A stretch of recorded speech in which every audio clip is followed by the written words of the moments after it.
नमस्कार, मैं हूं आरती और आप देख रहे हैं एसएमजेड न्यूज इंडिया। जब जब चुनाव हुआ है, सियासी घमासान हुआ है।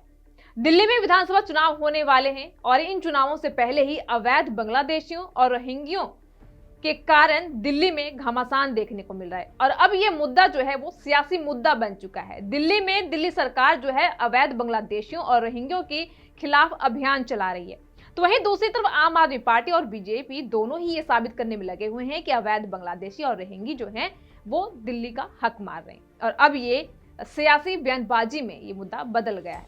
दोनों ही एक दूसरे पर अप्रत्यक्ष प्रत्यक्ष रूप से आरोप लगा रहे हैं, एक दूसरे को कटघरे में खड़े कर रहे हैं। आम आदमी पार्टी और बीजेपी दोनों ही एक दूसरे के ऊपर सटीक आरोप लगा रहे हैं। तो कैसे कैसे आरोप लगा रहे हैं आइए जानते हैं।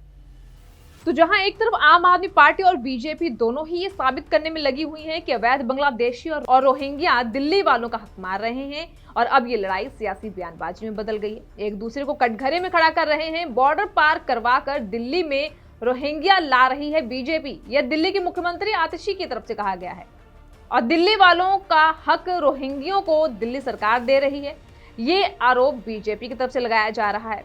दिल्ली के स्कूलों में अवैध प्रवासियों का एडमिशन हमने रोका, यह दिल्ली सरकार की तरफ से दुहाई दी जा रही है।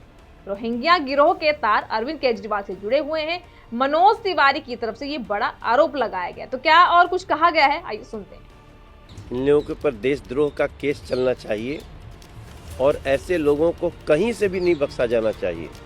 हमारे देश के लोगों को उनका हक छीनने वाला ये कार्य है और निश्चित रूप से इनके जड़ों की जांच होनी चाहिए, क्योंकि जिस प्रकार से अरविंद केजरीवाल चुनाव आयोग तक गए हैं इलीगल घुसपैठियों का वोट रुकवाने, हमें पूरा विश्वास है कि इस गैंग का लिंक अरविंद केजरीवाल और उनके विधायकों तक जरूर होगा।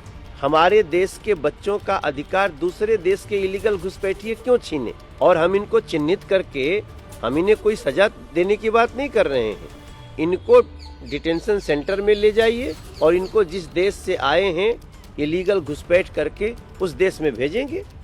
ये तो कोई भी बच्चा जानता है कि बॉर्डर सिक्योरिटी, बॉर्डर सुरक्षा का मसला सीधे तौर पे गृह मंत्रालय के अंडर आता है। कोई सीधा दिल्ली में प्रवेश कर ही नहीं सकता, उसको बहुत सारे स्टेट्स एंटर करके दिल्ली आना होगा। सीधे तौर पे अमित शाह जी अकाउंटेबल है क्योंकि वो देश के गृह मंत्री हैं।